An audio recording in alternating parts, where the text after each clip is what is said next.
আসসালামু আলাইকুম, কেমন আছো তোমরা সবাই? আশা করি সবাই ভালো আছো। প্রতিদিন ইফতারে কি তেল জাতীয় খাবার খেতে ভালো লাগে? অবশ্যই না, আর এটা স্বাস্থ্যের জন্যও ভালো না। তাই আমার আম্মু আজকে আমাদের জন্য অনেক হেলদি একটা ইফতার করেছে। এই যে প্রথমেই আমার আম্মু করেছে দুধ আর খেজুর দিয়ে একটা শরবত, আর হচ্ছে সাথে চিড়ার শরবত। এখানে জিলাপি এনেছে বাবা, এখানে আছে ভেজিটেবল নুডলস, তারপর আছে ভেজিটেবল মোমো, আর সাথে ফ্রুটস।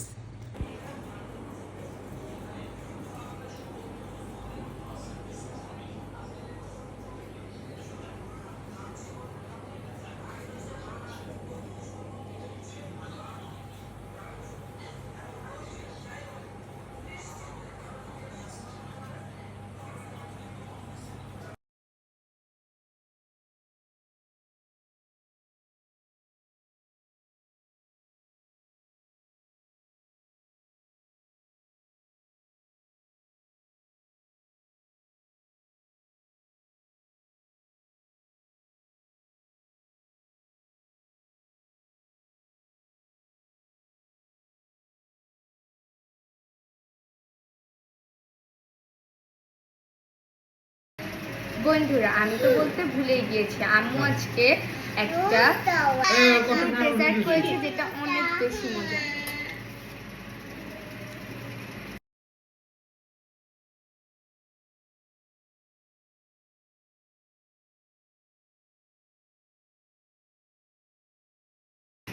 বন্ধুরা, এই হচ্ছে আমার আজকে হেলদি ইফতার। তোমাদের যদি আমার ভিডিওটা ভালো লেগে থাকে অবশ্যই আমাকে কমেন্ট বক্সে জানিয়ে দিবে। আল্লাহ হাফেজ।